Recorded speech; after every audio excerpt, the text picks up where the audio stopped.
Gut, dann begrüße ich euch alle recht herzlich zu unserem heutigen Webinar mit unserem Partner M-Textur gemeinsam.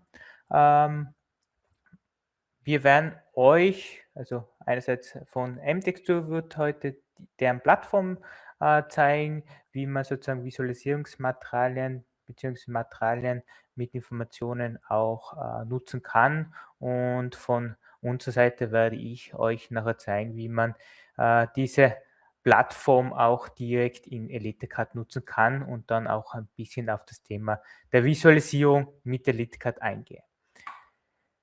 Kurz zu meiner Person. Mein Name ist Philipp Gantinger. Ich bin der Chief Sales Officer der Firma Xiomatic GmbH und werde heute gemeinsam mit meinem geschätzten Kollegen Philipp Hautzinger das Webinar moderieren. Und jetzt darf sich mein Kollege sich selber vorstellen und dann auch die Firma von M-Textur und H2C vorstellen.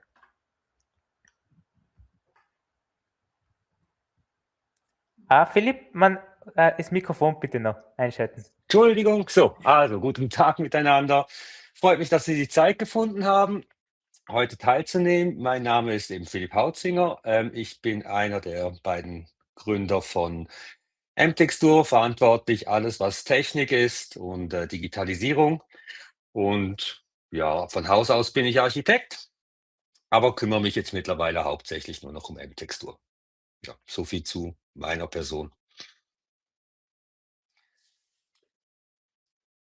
Also M-Textur ist eine Baumaterialplattform. Wir haben rund 52.000 Texturen online, machen rund 70 Millionen Abfragen pro Jahr. Davon sind rund 8 Millionen wirklich direkte Downloads innerhalb von Software, unter anderem auch bei EdiCAD. M-Textur ist dort direkt angebunden. Und gerne die nächste Folie.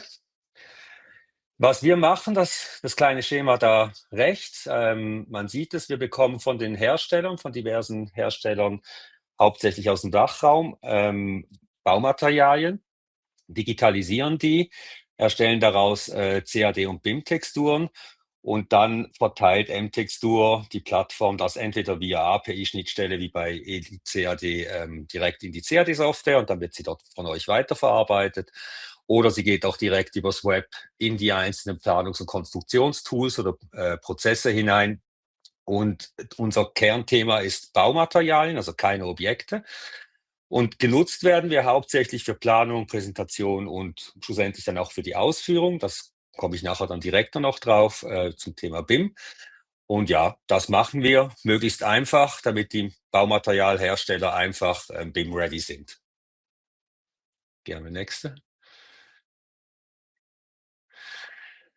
Hersteller ist hier ein kleiner Auszug, eben von A bis Z, von A bis Asphalt wie Ziegel. Man sieht es da. Ein paar sind eher lokal von der Schweiz, andere sind international aufgestellt.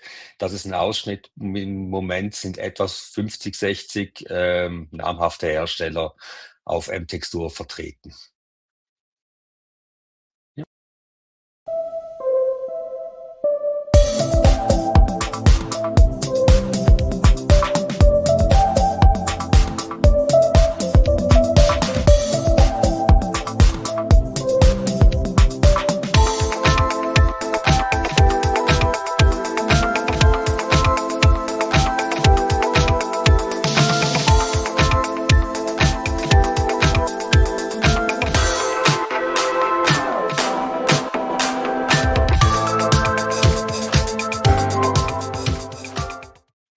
So sieht das dann am Schluss aus.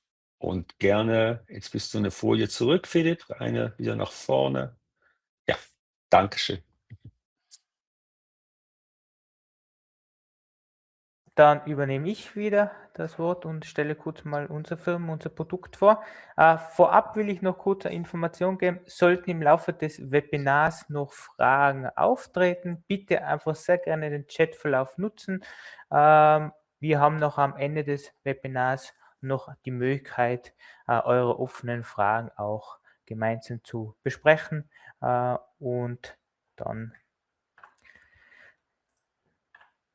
Kurz zu Xermatic. Also Xermatic ist ein Softwareunternehmen, ein Softwarehaus aus Linz, hat schon 40 Jahre Erfahrung in der CAD-Entwicklung. Wir haben neben unserem Headquarter in Linz noch Kompetenzcenter in Wien, München und Frankfurt und haben zusätzlich ein weltweites Partnernetzwerk, wo dann von technischen Support her unsere Produkte vertrieben werden bzw. auch supported werden.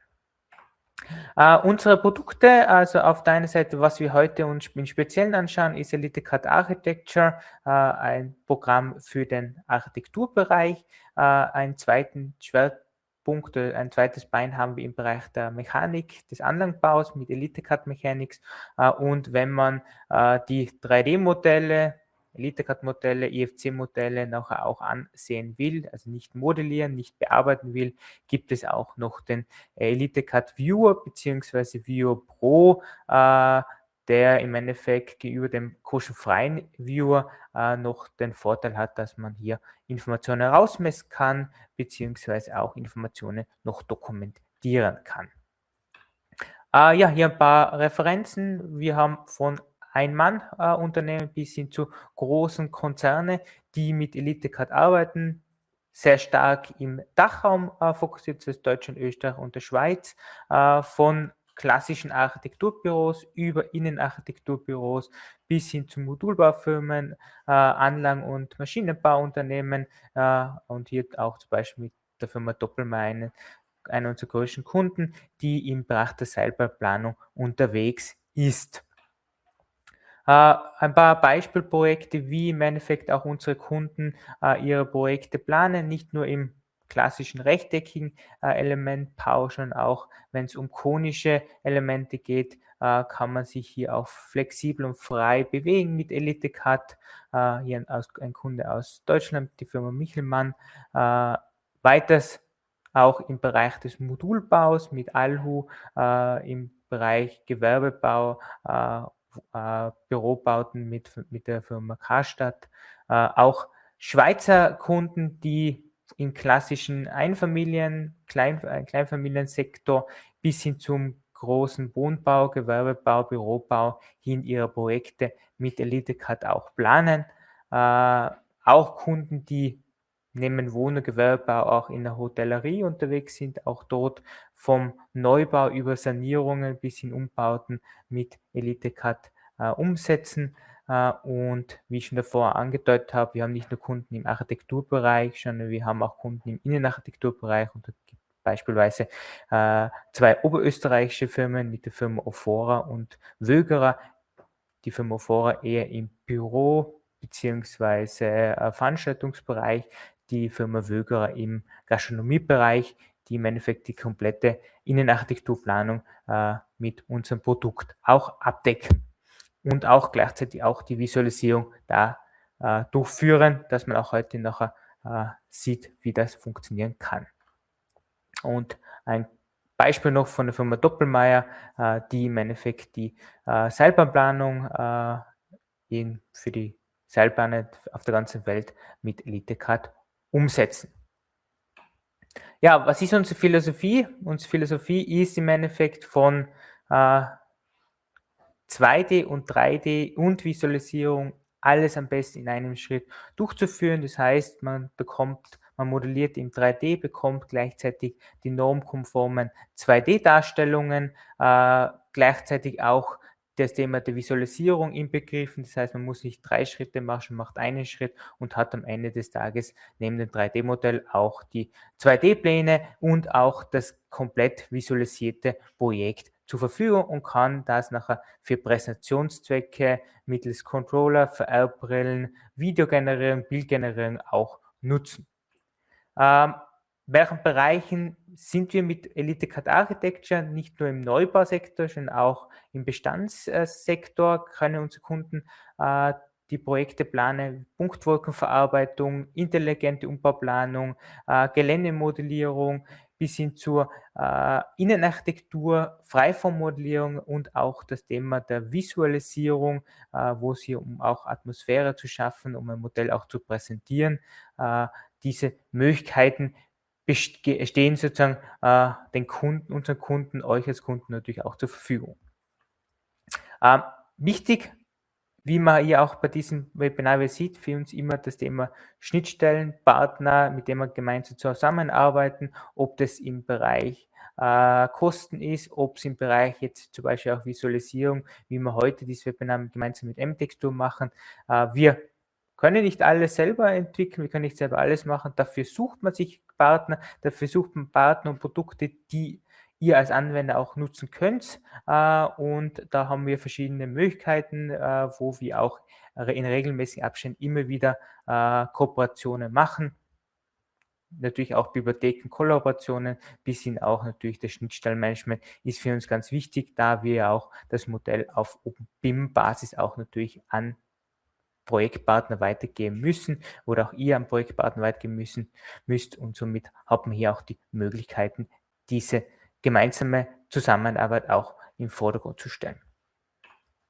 Ja, dann übergebe ich jetzt gerne wieder das Wort an Philipp und lasse ihn jetzt mal zeigen, wie die Plattform MTextur auch funktioniert.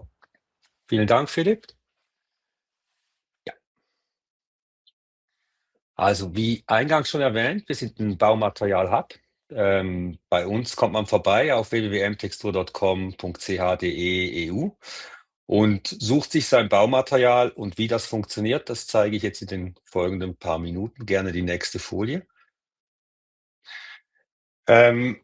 Auf MTextur findet man immer echte Baumaterialien. Das heißt, alles, was da drauf ist, gibt es, kann man kaufen, kann man auf die Baustelle bringen, kann man in eine Ausschreibung nehmen. Da gibt es Detaillierungsplanung, da gibt es klare Ansprechpartner, gibt es klare Hersteller. Was wir vertreiben kostenlos sind CAD und BIM-Texturen. Was eine BIM-Textur genau beinhaltet, werde ich nachher noch genauer darauf eingehen. Eingesetzt werden wir, wie schon erwähnt, für Renderings, Visualisierung, aber auch Ausschreibungen, für Planungsprozesse, für Berechnungen und so weiter. Uns gibt es in 8 Sprachen: Deutsch, Englisch, Französisch, Italienisch, Niederländisch, Dänisch, Spanisch und Portugiesisch. Und neben der klassischen Textur, die man so kennt, die nahtlos kachelbare Textur, hat jede unserer Texturen noch eben technische Kennwerte noch mit dabei. Gerne nächste Folie. Wie das Ganze aussieht, sieht man hier jetzt am Beispiel von dem Strukturholz Sentis von Blumer-Lehmann. Das ist eine Holzplatte, die mit CNC so bearbeitet wird. Das heißt, die Platte gibt es, die sieht man, die kann ich kaufen. Man kann das Ganze natürlich je nach Device auf dem iPhone oder auf dem Smartphone, auf dem Tablet, auf dem Desktop sehen.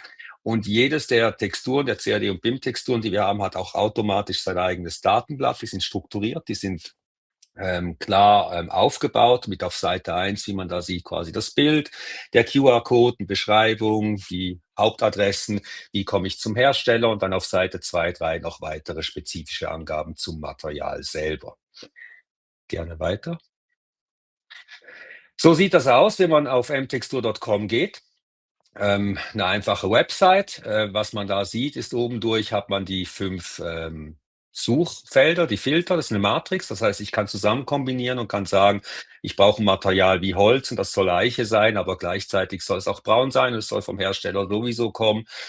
Und ich brauche das in der Lieferzone. Mein Bauprojekt ist in Österreich, das heißt, ich kann das zusammen kombinieren und je nachdem gibt es Resultate. Und wenn die Filter natürlich zu wild werden, sagt dann irgendwann die Maschine, sorry, dieses Material haben wir nicht, obwohl wir rund 52.000 Texturen momentan aktiv haben. Total haben wir in den letzten 20 Jahren über 120.000 Baumaterialien digitalisiert, texturiert. Aber es ist ein Kommen und Gehen, weil die Sortimente sich die ganze Zeit verändern.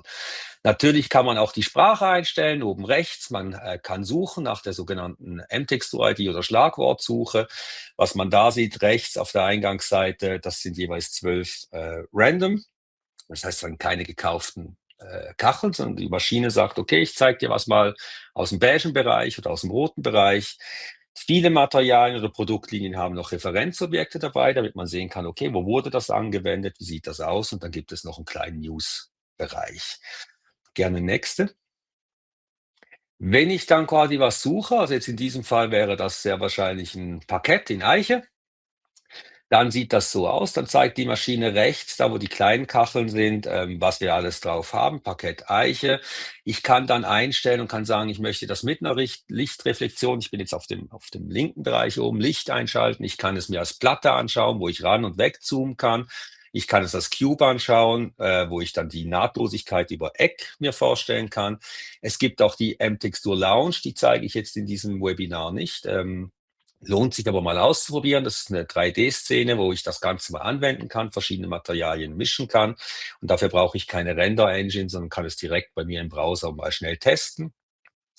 Dann gibt es im unteren Bereich natürlich den Download. Das ist so ziemlich das Wichtigste, dass wenn ich was gefunden habe, kann ich sagen, okay, die Textur hätte ich gerne. Dann klicke ich dort auf Download CAD und BIM-Textur oder eben das Datenblatt.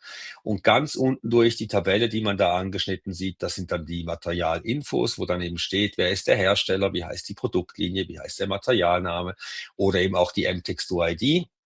Die ist noch wichtig, wenn man dann kommunizieren möchte mit dem Hersteller oder intern in einem Büro, dann kann ich dem Kollegen sagen oder dem Hersteller sagen, ich habe die 88008 und dann weiß der Hersteller oder eben auch der Kollege nebendran, von welchem Material ich genau, über welches Material ich genau meine oder rede. So viel dazu. Jetzt kommen wir zu einem kleinen Film. Und da zeigt live aufgenommen, da gehen wir mal hin, da kann ich es zeigen, oder? Bei Material gibt es dann die ganzen Materialobergruppen und die Subtypen, dann die Farbbereiche, Hersteller mit ihren Produktlinien darunter. Dann kann ich eben sagen, in welcher Lieferzone bin ich zu Hause oder auch im Kontext, wo brauche ich es außen oder EBKP für die Schweiz, IFC oder spezielle Labels und ganz außen wieder die Spracheinstellung. Wenn wir jetzt da was Spezielles haben wollen, dann klicke ich da auf den Oberbegriff, in diesem Fall Holz, und dann sagen wir mal hier die Altholz nehmen wir da mal und dann sieht man, die Maschine zeigt mir, was ist alles drauf. Wenn mir eins gefällt, klicke ich es an, kann die 3D-Platte rotieren, kann ranzoomen, kann eben die Lichtreflexion ein- und ausschalten, kann auf den Cube gehen, dann sehe ich das Ganze auch wieder, quasi wie das nahtlos funktioniert über Eck. Das sieht man bei Holz sehr schön jetzt in diesem Fall. Jetzt da noch mit Glanz.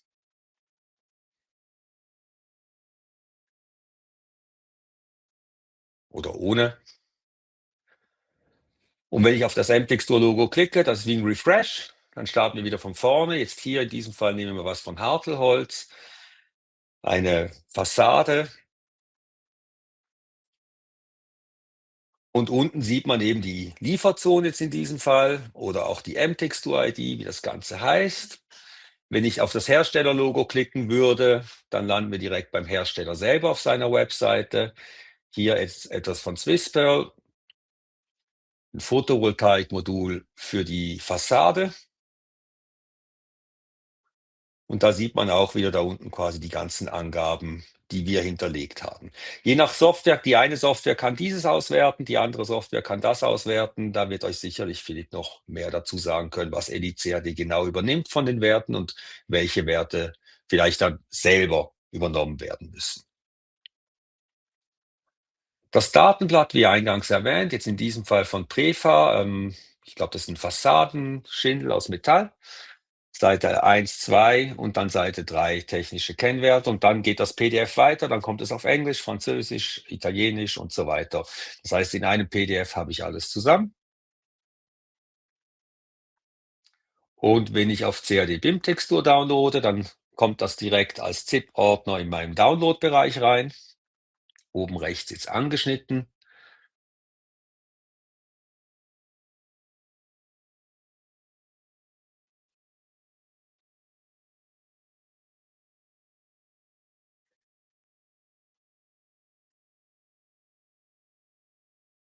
Da noch die M-Textur-ID, jetzt die 118, 107. Wenn ich diese Zahl oben im Textfeld eingebe, Enter drücke, dann sieht man, dann landet man direkt dort und diese Nummer wird immer nur einmal vergeben. Das heißt, da kann man nichts falsch machen. Es kann nicht sein, dass in 10 Jahren die 118, 107 plötzlich ein Stück Holz ist, sondern das ist einmalig vergeben. Das ist der Download-Ordner dazu. In diesem Fall hat es eine Normal Map noch dabei für schönere Renderings.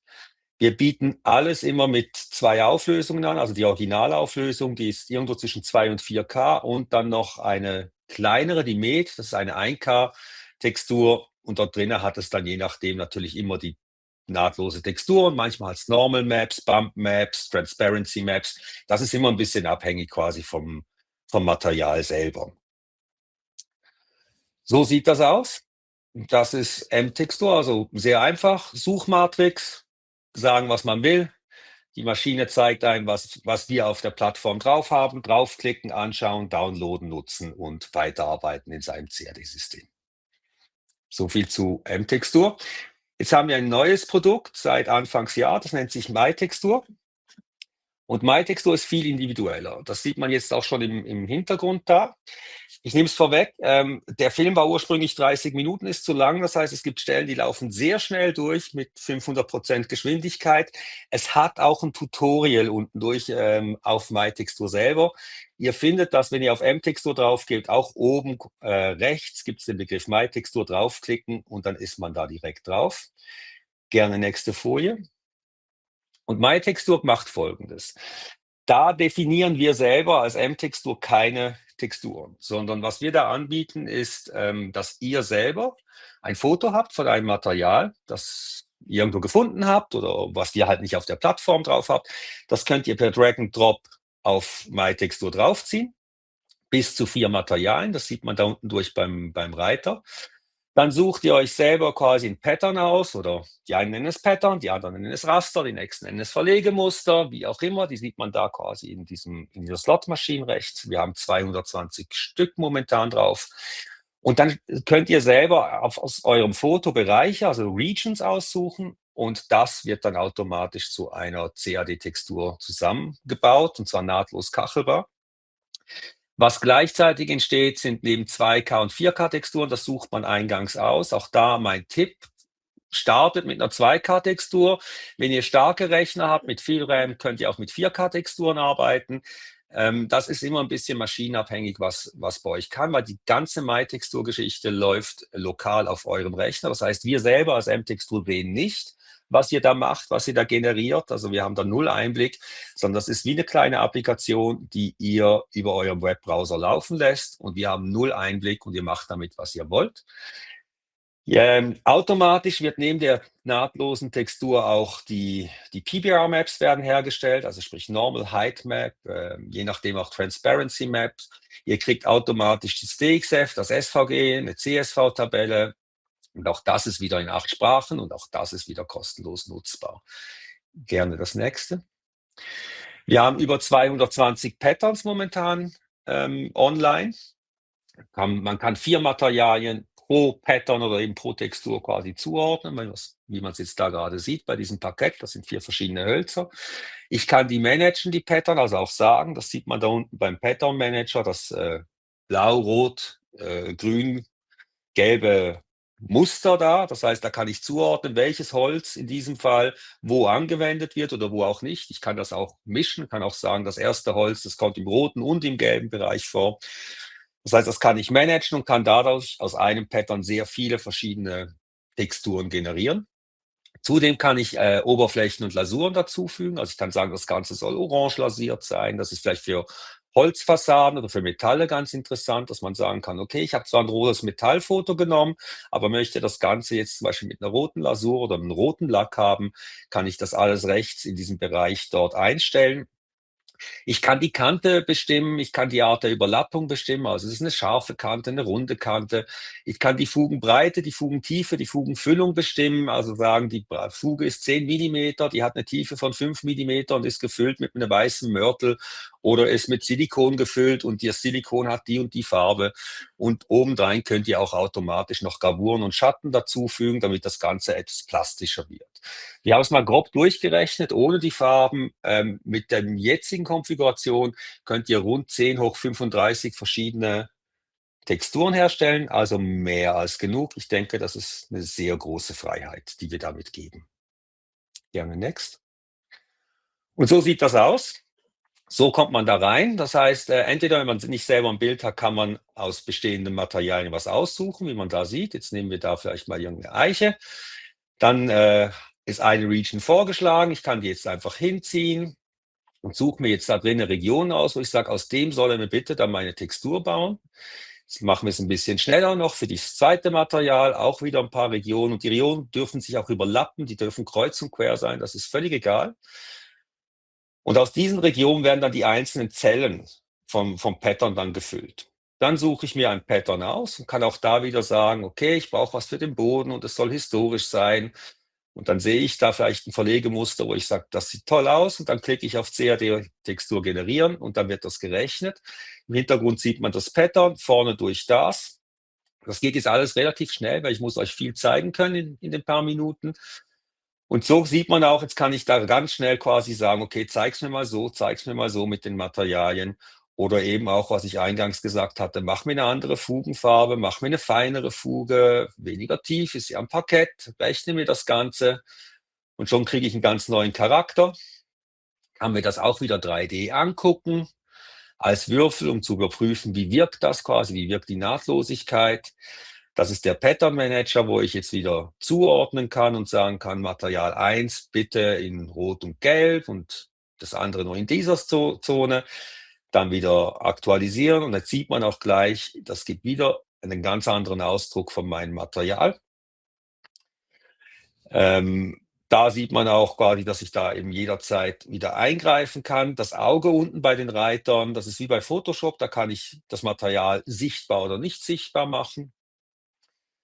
Dann kann ich da das Ganze eben auch einfärben und sagen, so, ich will eine Lasur, in diesem Fall vielleicht irgendwas, was nehmen wir da, was Granatapfel oder Safran oder Mango.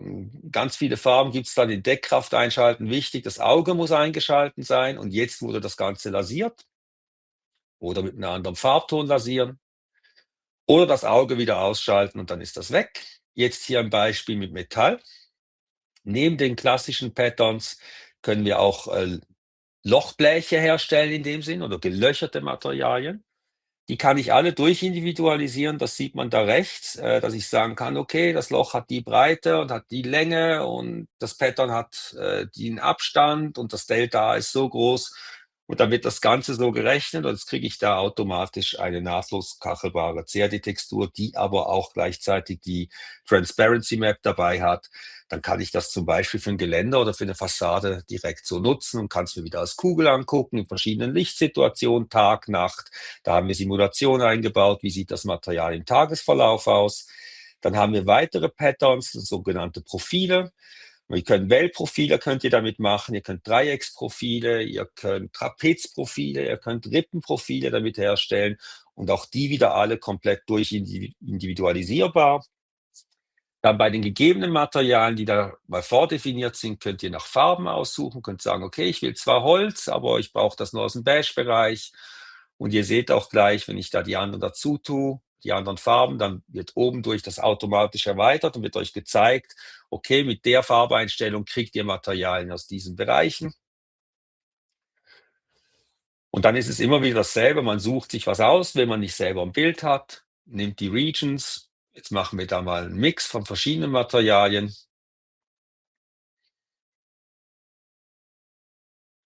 Und in diesem Fall jetzt mal ein Wellprofil rechnen. Und dann wird das so hergestellt. Und wenn ich das dann wieder exportiere, hätte ich auch automatisch die Height und die Normal Map dabei. In diesem Fall sieht man noch das Trapezprofil. Man kann 4 Trapeze definieren mit den einzelnen Deltas dazwischen. Das heißt, ich kann auch ganz wilde Trapeze damit machen. Nicht, dass jedes Profil immer das gleiche ist, sondern ich kann sie flach machen, schräg stellen, unterschiedliche Abstände einstellen, bis zu 3 Stück. Und dann wird das wieder hergestellt mit Licht und Schatten.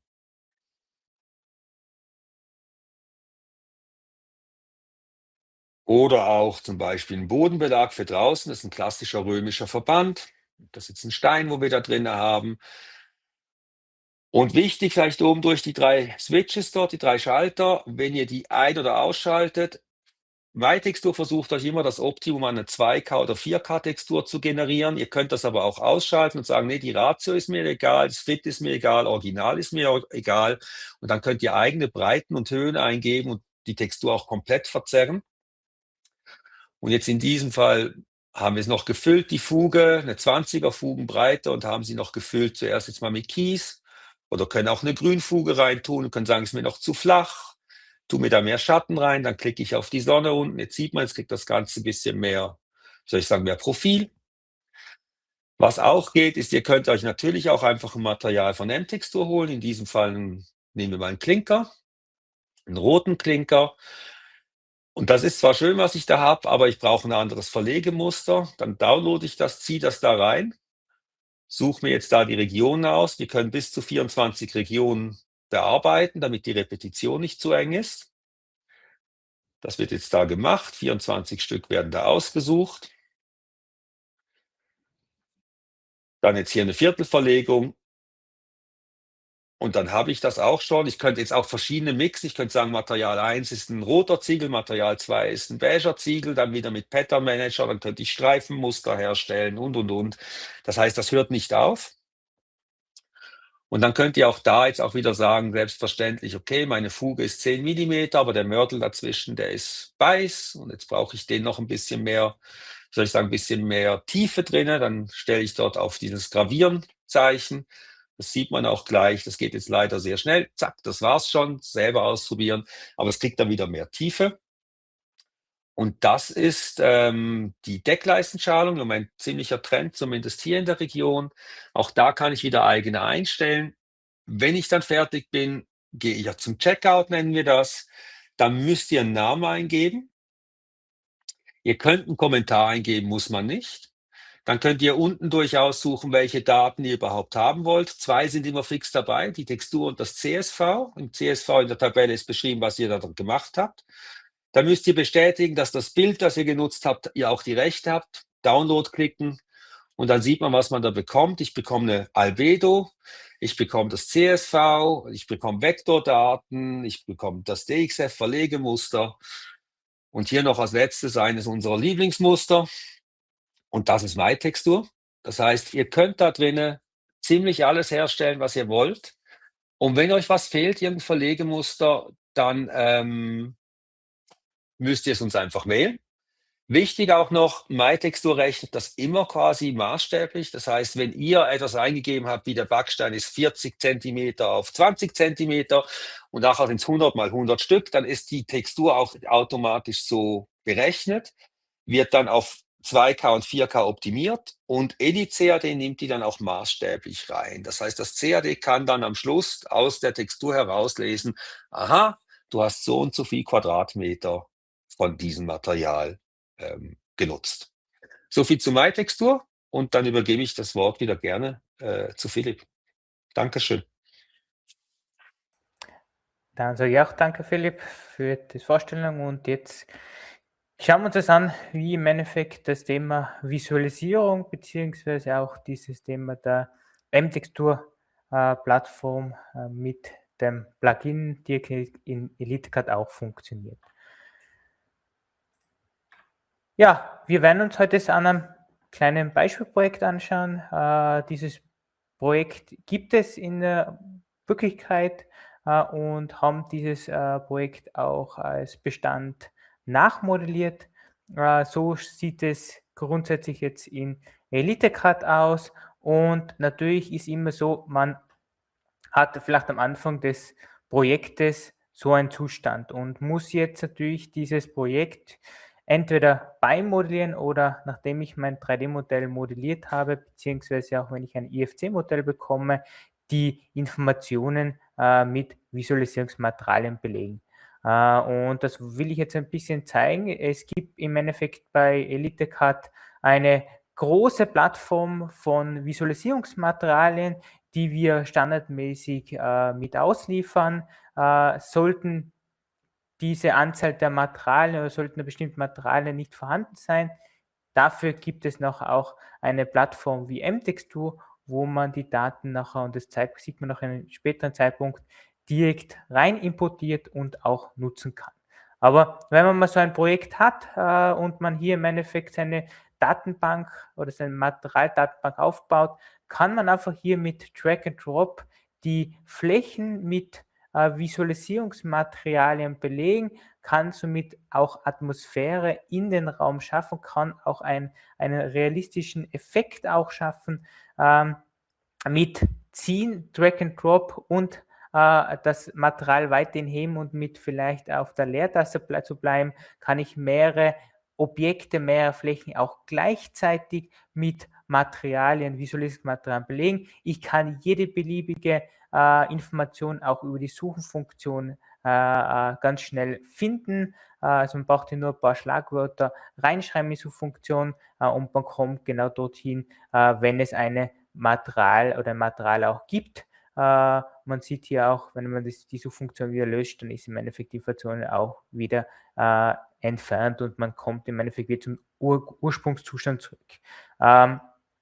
Auch diese Informationen, wie man hier vielleicht auch Tiefenstrukturen reinbekommt, dadurch, dass wir eine Shader-Technologie auch integriert haben, wo nicht nur ein 2D-Bild auf die Oberfläche drauf projiziert wird, schon im Endeffekt auch Tiefenstrukturen, Spiegelungseffekte, Fugenthematiken, Oberflächenstrukturen schon vorhanden sind, schafft auch einen realistischen Effekt ins Modell hinein. Es gibt auch Möglichkeiten, wie ich diese Materialien auf Objekte ziehen kann, entweder direkt im Modell beziehungsweise auch in den einzelnen Objektmasken kann ich diese Visualisierungsmaterialien schon belegen, kann sie somit auch schon auf unterschiedliche Art und Weise auch diese Informationen hinzufügen. Man kann auch ganz einfach, ganz schnell auch das anzeigen lassen. Wenn ich auf dieses Symbol hier drauf klicke mit der Maus, dann wird mir sofort angezeigt, wo sind diese Informationen, diese Visualisierungsinformationen überhaupt, weil es gibt auch die Möglichkeit, nachher ganz schnell auch eine Information auszutauschen, ein Material auszutauschen. Also ich muss jetzt nicht wieder mit Drag and Drop jede einzelne Objekt, jede einzelne Fläche belegen, schon ich kann sagen, okay, ich will vielleicht diese Anthrazitfarbe bei meinen Tischen, Stühlen und Fensterflächen in ein anderes Material wechseln, dann nehme ich im Endeffekt einfach ein anderes Material, sage ersetzen und dann habe ich im Endeffekt das neue Material auf der gleichen Visualisierungstextur wieder an allen Stellen, wo ich das vorige Material genutzt habe. Gleichzeitig kann ich auch Bilder, also wenn ich Fotos habe, Umgebungsbilder habe, die auch als Bildmap auch in die Datenbank reinziehen, importieren und die auch nachher für beispielsweise hier auch für Bilder nutzen, dass man hier auch im Raum ein bestimmtes Bild, eine bestimmte Information auf eine Fläche projizieren kann. Ja, jetzt hat man gesehen, das, was wir standardmäßig mit ausliefern. Aber es gibt natürlich immer wieder die Situation, dass ihr als Anwender natürlich gerne was anderes haben wollt, eine andere Textur, eine Textur, die wir jetzt noch nicht in unserer Datenbank drin haben. Dafür gibt es, und das werden wir uns heute schon, das Thema M-Textur, die Plattform M-Textur, wo man einerseits, was man der Philipp schon vorher gezeigt hat, einfach über die M-Textur-Plattform herunterladet und dann über Drag and Drop in die Datenbank reinziehen kann. Aber mit unserer aktuellen Version haben wir eine direkte Integration, ein direktes Plugin geschaffen, wo man den Importprozess reduziert hat und somit direkt das Material auch schon in der Datenbank importieren kann. Und das will ich jetzt mal herzeigen. Also man sieht hier auf der rechten Seite unsere Ordnerstruktur von unserer Visualisierungsmaterial-Datenbank. Hier oben im Endeffekt unsere integrierten Visualisierungsplattformen. An Oberstelle die Wissmaterial-Plattform vom M-Textur. Ich erstelle mich jetzt einmal einen neuen Ordner, wo ich nachher im nächsten Schritt meine M-Textur-Visualisierungsmaterialien, Texturen rein importiere und öffne mir jetzt diese Plattform. Die komplett gleiche Plattform, die davor Philipp schon gezeigt hat, haben wir jetzt auch hier direkt in EliteCAD gestartet, können hier jetzt unter Material ein bestimmtes Material wie Holz auswählen, suchen hier noch vielleicht eine Vollholzinformation, sehen hier noch auch die Informationen, die es gibt. Hier genau gleich zu handeln und anzuschauen, wie Philipp schon davor gezeigt hat. Und für uns ist nur dann wichtig im Endeffekt, wir importieren die Visualisierungsinformation. die BIM-Informationen, die Informationen, Textinformationen, Zusatzinformationen, die können wir aktuell noch nicht importieren. Das heißt, wir importieren nur die Visualisierungsinformationen und jetzt kann man hier unterschiedliche Informationen, also Ordnerstrukturen auch importieren, entweder direkt in den Ordner oder die Information, die Ordnerstruktur, die Hierarchie von M-Textur so vollkommen übernehmen. Also da hat man mehrere Möglichkeiten. Ich sage immer, einen Ordner anlegen und dann sich selber über Gedanken machen, wie man hier seine Ordnerstruktur, Hierarchie auch in EliteCAD haben will. Wichtig auch, man sieht ja beim Material auf der linken oberen Seite auch, woher kommt diese Information, in dem Fall mit dem Logo von M-Textur. Das heißt, jeder Mitarbeiter, jeder Anwender sieht sofort, okay, das ist jetzt nicht eine Standardtextur, die wir mit ausliefern, sondern diese Information ist von M-Textur heruntergeladen worden. Ich kann auch gleich auch einen Hersteller-Textur einfach suchen, auswählen und auch die Informationen einfach herunterladen und somit habe ich jetzt weitere Texturen, die ich im nächsten Schritt natürlich wieder nutzen kann, für meine Visualisierung. Hier hat man gesehen, ich habe gesagt, ich will die Struktur von wie in M-Textur vorhanden ist, auch übernehmen und habe hier die Informationen auch in dieser Struktur direkt in EliteCAD auch importiert, also in die Datenbank importiert und kann jetzt sozusagen diese Materialien auch nutzen. Ich kann natürlich auch jedes Material, wie Philipp schon davor gezeigt hat, auch suchen oder auch ein bestimmtes Information suchen. Sage ich, will einen Rillenputz, will ich gerne haben, suche hier die Information Rillenputz, suche mir aus den vorhandenen Texturen mir die Textur aus, die ich grundsätzlich benötige. Hier kann ich natürlich auch sagen, okay, ich will immer in aktuellen Ordner ohne Hierarchiestruktur das importieren. Dann fragt er mich nicht schon, er importiert einfach die Textur rein in den neu erstellten Ordner in EliteCAD. Wichtig auch, man sieht hier auch die Informationen, Rillenputz, auch die Nummer, die automatisch mit importiert wird. Man kann diese Texturen auch in EliteCAD so wie jede andere Textur auch noch anpassen. Bumpmat-Informationen, zum Beispiel auch die Tiefe der Putzstruktur individuell noch anpassen. Also man hat hier mehrere Möglichkeiten, auch im Nachhinein diese die Informationen noch, also die Textur noch individuell zu verändern. MyTextur, auch das ist möglich mit EliteCAD, auch die Informationen kann man hier nutzen. Man nimmt sich einfach, so wie Philipp schon davor gezeigt hat, einfach diese Informationen, diese Textur wählt man sich aus, im Endeffekt sucht man sich nachher die Struktur aus, generiert hier sozusagen seine individuelle Textur, die ich noch für mein Projekt benötige. Sage, okay, ich brauche für meinen Vorplatz, für meine Terrassenfläche eine Pflasterung mit einer schwarzen Fuge.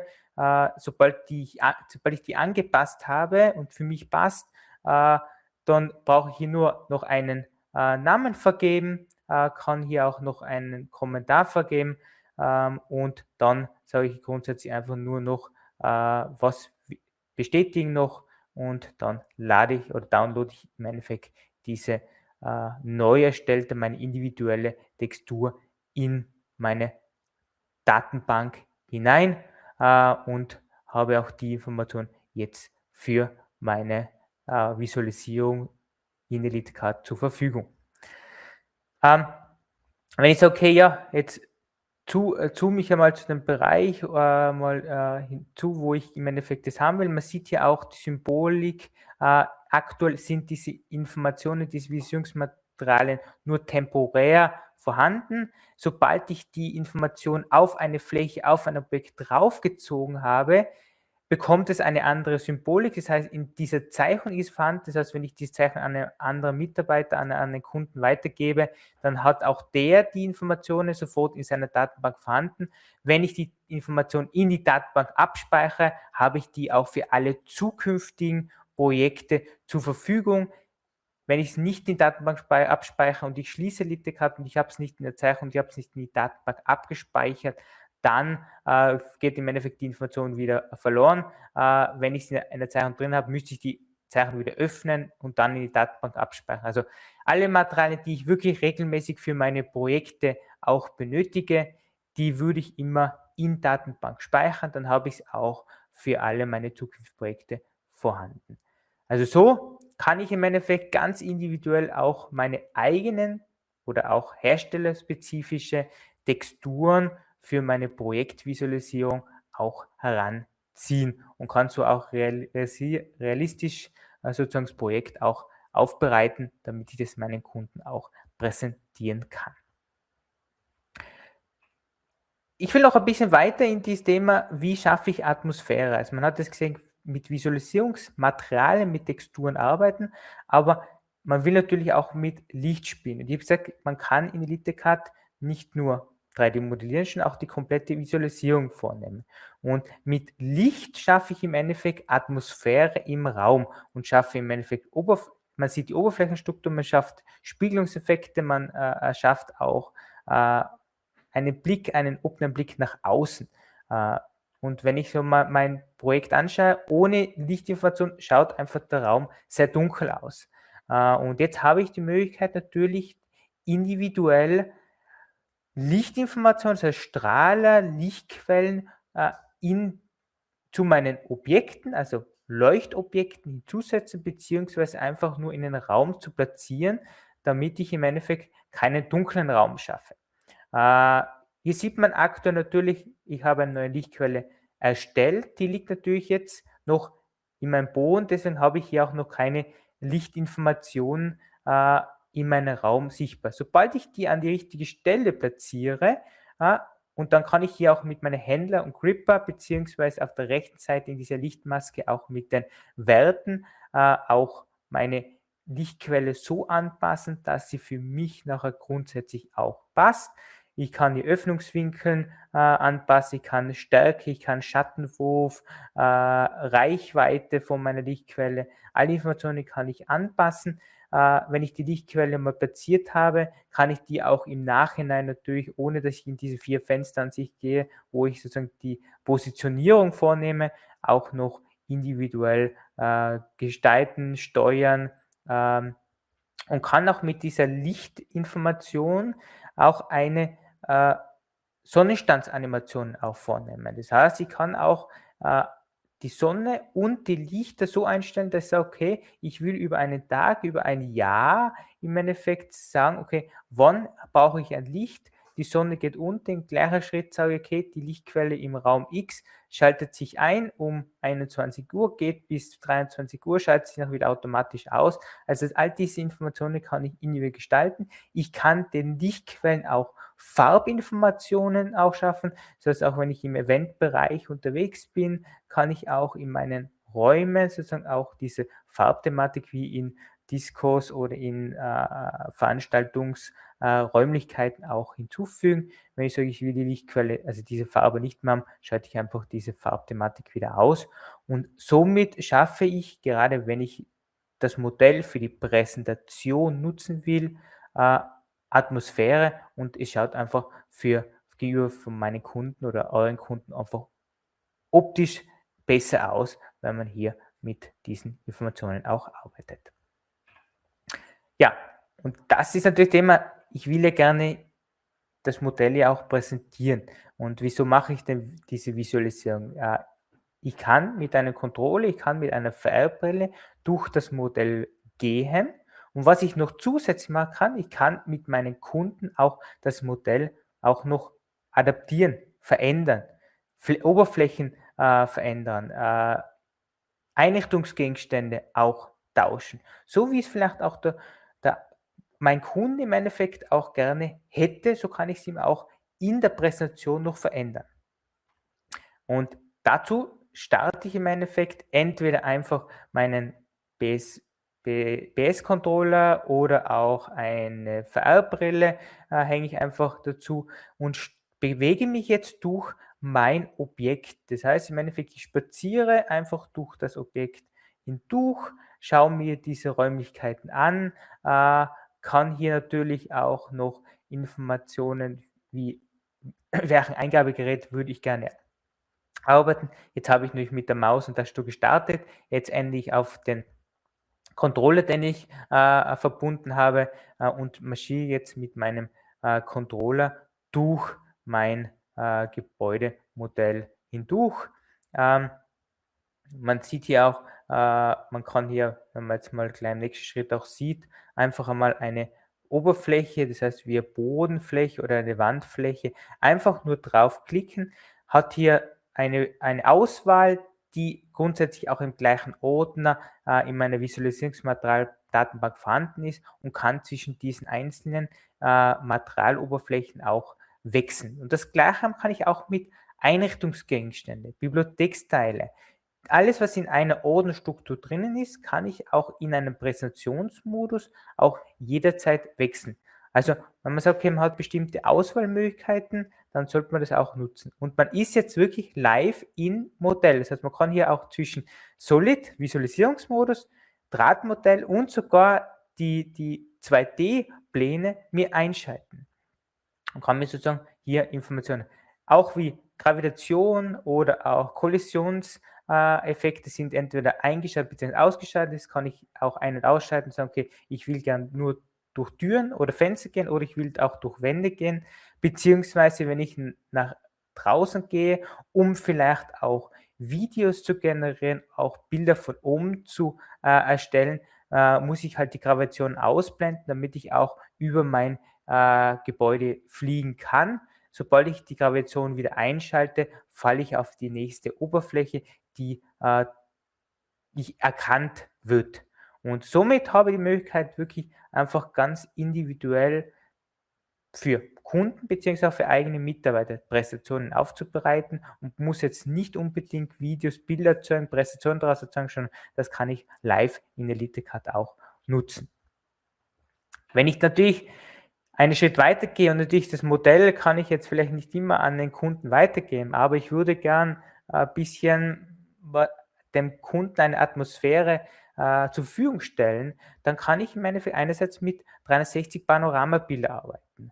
Dafür im Endeffekt braucht man hier nur eine bestimmte Position in meinem Projektobjekt machen. Das heißt, wenn ich mich jetzt hier platziere, sage, das ist im Endeffekt meine Position, erstelle mir von dieser Position einen bestimmten Schnappschuss und sage hier bitte, ich will gern von dieser Position einen 360-Grad-Bild. Sofort zeigt er mir dieses 360-Grad-Bild an. Zwischen 2K und 16K können diese Bilder auch rausgeschrieben werden. Ich speichere mir das als JPEG PNG-Format einfach ab, wechsle im Endeffekt auf eine spezielle Plattform, die auch 360-Grad-Bilder da hochladen kann. In dem Fall gehen wir mal in unseren Internetbrowser, suchen da Panorama beispielsweise 360-Grad-Foto-Upload. Da findet man auch gleich mal an der Oberstelle Panorama, wo ich grundsätzlich jetzt über diese Plattform mein 360-Grad-Bild, das ich aus EliteCAD rausgespielt habe, auch hochladen kann. Und dann kann im Endeffekt auch ein Kunde oder ein Bauherr das Bild ohne einem EliteCAD-Modell auch wirklich betrachten. Das heißt, er steht jetzt wirklich in diesem Raum drinnen und kann sich jetzt 360-Grad-mäßig in diesen Raum auch drehen. Man sieht es hier und somit hat man hier, schafft man im Endeffekt nicht ein Bildinformation, sondern man schafft hier wirklich eine Präsentationsmöglichkeit ohne einem 3D-Modell. Wenn ich das Vollbild durchschalte, ist das nichts anderes wie im Endeffekt, wenn ich im 3D-Modell jetzt drinnen stehen würde. Kann es natürlich als Link daraus erstellen, kann diesen Link jetzt an meinen Kunden schicken und dann hat er die Möglichkeit hier sozusagen das auch anzuschauen. Wenn ich jetzt so einen Schritt weiter gehe und sage, nein, eigentlich nicht nur eine Standposition, sondern ich will gern auch ein 360-Grad-Video erstellen. Das heißt, er soll im Endeffekt, das Video soll abgespielt werden und der Kunde soll sich im Video auch in 360-Grad-Perspektive auch herumschauen. Dafür braucht man im Endeffekt nur entweder einen Kameraweg erzeugen, beziehungsweise wenn ich mit einem Controller mich durch ein Modell bewegt habe, fragt er mich am Ende, ob ich hier daraus einen Kameraweg erzeugen soll und dann im Endeffekt aus diesem Kameraweg, den ich erstellt habe, erstelle ich mir jetzt ein 360-Grad-Video, definiere noch meine Einstellungen, wie Format, das heißt, ob es 4K-Video, Bildrate mit 60 Frame und dann speichere ich mir einfach dieses Video ab, kann das Video auch auf YouTube hochladen und kann nachher in YouTube grundsätzlich einfach das Video abspielen lassen und im gleichen Zug kann ich auch, man sieht hier oben im linken Eck, auch im Video sich rundherum anschauen und hat somit auch die gleichen Möglichkeiten, als wenn ich jetzt wirklich live durch das Modell mich bewegen würde. Aber somit muss ich nicht das Modell an meinen Kundenbauern weitergeben, schon kann ihm einfach mal mit einem Video auch schon beglücken. Ja, somit hat man jetzt von der Visualisierung, von der Plattform, also auch wie man sozusagen auch neue Materialien runterladen kann, bis hin zu Präsentationsmöglichkeiten auch einmal gezeigt, wie es funktioniert. Jetzt können wir sehr gerne noch offene Fragen, die reingetroffen sind, auch beantworten. Ich sage mal jetzt mal vorab, vielen Dank für die Aufmerksamkeit und frage jetzt einmal bei Sophie nach, ob Fragen aufgetreten sind. Ja, es gibt durchaus schon Fragen. Also als erstes mal die Frage, ob man sich das Webinar nochmal ansehen kann. Also ja, das Webinar wird im Anschluss an alle Teilnehmer gesendet. Und dann eine Frage zur Nutzung von M-Textur. Wie sieht es mit der Datenmenge aus? Sprich, wird das 3D-Modell dadurch stark vergrößert? Ich kann von meiner Seite da relativ wenig dazu beitragen, weil das ist sehr CAD-Software abhängig. Wie ich ganz am Anfang mal gesagt habe, wir liefern die Texturen immer in 2 Auflösungen auf, also klein mit 1K oder maximal 2 bis 4K. Was natürlich klar ist, was ich weiß, ist, desto mehr Texturen quasi mit 4K in einem Modell implementiert werden, desto größer wird natürlich die Datenmenge. Was aber der exakte Impact innerhalb von EDIT-CAD ist, ich denke, da weiß Philipp mehr als ich. Ich kann es nur generell sagen, ja, es braucht Daten, aber es braucht nicht so viele Daten. Also es ist im Endeffekt, diesbezüglich ist immer noch abhängig, welche Daten, wie der Philipp schon gesagt hat, welche Datenmenge heruntergeladen hat, aber ich sag mal, man kann hier wirklich sehr viele Visualisierungsmaterialien runterladen, weil wir im Endeffekt hier nur die Visualisierungsinformation und nicht die BIM-Information mit importieren. Das heißt, die Daten sind im Endeffekt nicht so groß. Wie genau groß kann ich jetzt gar nicht so sagen. Müsste man sich auch mal anschauen, welche Datenmenge. Aber ich habe mir schon sehr viele Daten oder Texturen runtergeladen und im Endeffekt kommt man mit einem Standardrechner sehr gut aus. Auch was ich von anderen Anwendern gehört habe, es wird oft genutzt schon, auch von anderen Plattformen und wir haben jetzt auch noch im Bereich der Visualisierung noch nie mit Problemen gehört, dass hier extrem starke Rechner benötigt werden. Also von meiner Seite kann ich auch sagen, wer einen aktuellen Rechner hat, und mit aktuell meine ich nicht jetzt brandneue M5 Pro Prozessoren, sondern das können auch 4, 5 Jahre alte Rechner sein, die haben 0 Probleme mit Texturen. Ja, so, also das ist, jedes Game kann das, jedes iPhone kann das heutzutage und das Tablet sowieso. Das nutzen die Kinder ja für ihre Games sowieso. Also das ist eigentlich ist es problemlos. Dann haben wir noch eine Frage zu MyTextur und zwar, ob es dann auch einen Mengenrechner gibt, der dann berechnet, wie viel Material man dann am Ende für jeden Produkt braucht. Nee, weil in MyTextur selber erstellt man ja genau nur die Textur. Wie viel dann schlussendlich angewendet wird im CAD-Modell, oder? Wir machen, ich sage mal, wir machen eine Textur, die ist vielleicht 1 auf 2 Meter groß und die ist dann nahtlos kachelbar. Aber im CAD-Projekt selber wird die ja dann angewendet. Und das kann sein, dass die Textur nachher auf eine Wand oder auf eine Fassade gemacht wird, die ist 100 mal 200 Meter groß. Das heißt, MyTextur selber sagt zwar, wie groß die Textur ist, in meinem Beispiel, wo ich gerade genannt habe, 2 Quadratmeter. Wie oft aber dann diese 2 Quadratmeter im 3D-Modell angewendet werden, das ist dann wieder eine Sache von der entsprechenden CAD-Software. Ich gehe davon aus, ich weiß, bei anderen ist das so, ich schätze, bei EDCAD ist das auch so, dass ich ein Element anklicken kann und dann sagt mir das Element, ich habe so und so viel Quadratmeter. Und dann kann ich aus dem wieder schlussendlich die Ausschreibung haben, respektive wie viel Quadratmeter ich vielleicht für eine Anfrage brauche. Also dazu noch Information.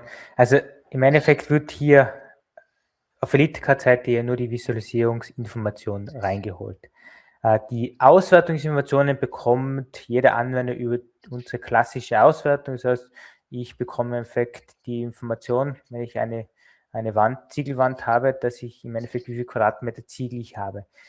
Die Visualisierungsinformation hat jetzt in EliteCAD noch keinen Bezug dazu, was für Visualisierungsoberfläche man dazu hat, schon im Endeffekt nur die Auswertung von den Objekten. Ich kann aber, wenn ich sage, okay, über bestimmte Fläche und ich sehe, okay, diese Textur, die ich hier runtergeladen habe, passt von der Dimension her nicht, kann ich die auch im Nachhinein entweder nochmal über M-Textur anpassen, beziehungsweise auch die Visualisierungstexturen kann ich auch noch anpassen in EliteCAD direkt. Also man muss jetzt nicht noch einmal das Ganze erstellen. Wichtig eigentlich noch von meiner Seite, was ich vorher gesehen habe bei Philipp, dass in EDCAD zwar nicht die technischen Kennwerte im Sinne von, das Material hat 500 Kilogramm pro Kubikmeter, das wird noch nicht importiert. Was aber schon importiert wurde, das habe ich gesehen, und das ist sicherlich auch schon aus unserer Sicht schon eine BIM-Information. Es steht schon drin, wer ist der Hersteller, wie heißt das Material.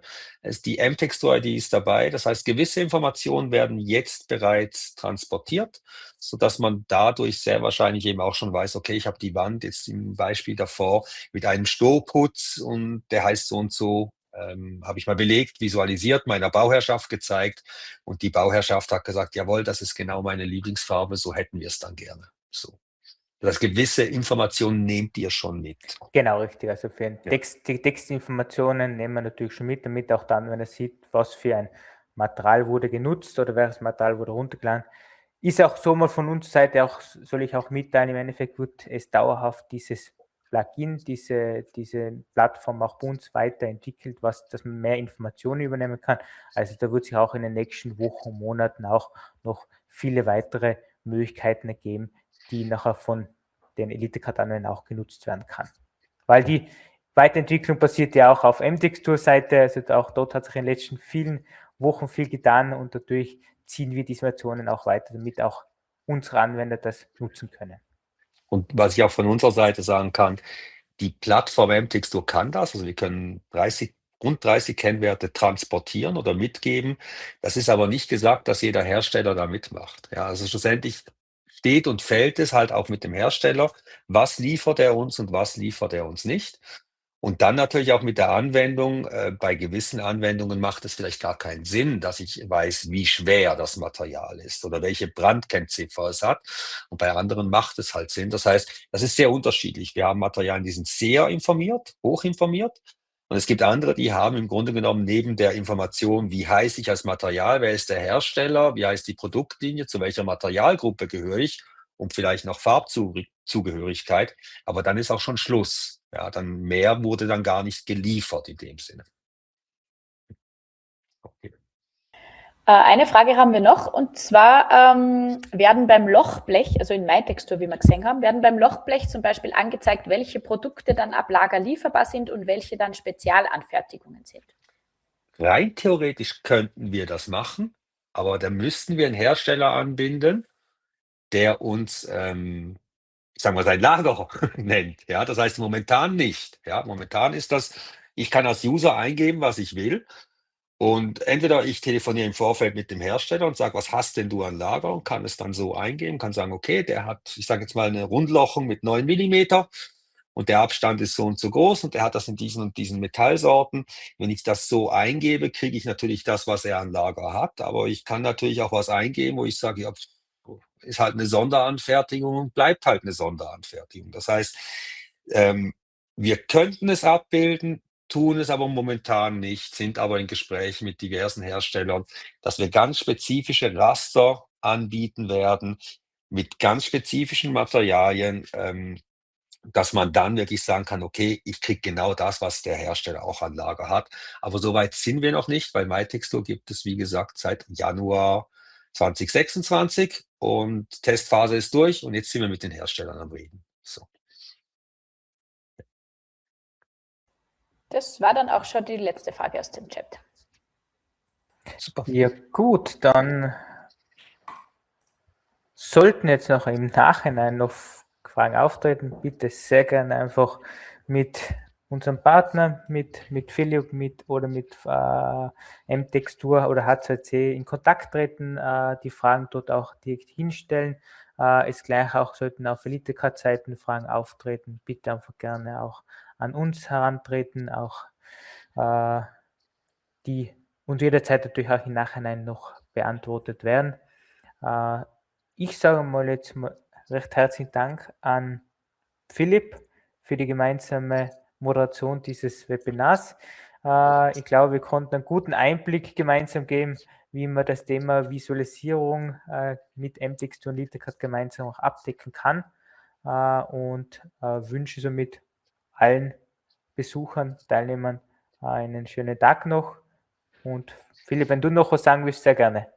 Ja, ich möchte mich ganz bedanken bei euch, bei EDCAD, für die Idee, Einladung. Hat Spaß gemacht. Ich hoffe, ich konnte ein bisschen Informationen transportieren und bin gespannt auf Feedbacks. Und wenn noch Wünsche da sind, info@mtextur.com und wir lesen das selbstverständlich und geben auch gerne Feedback. Vielen Dank an euch und vielen Dank an die Zuhörerinnen und Zuhörer, die teilgenommen haben.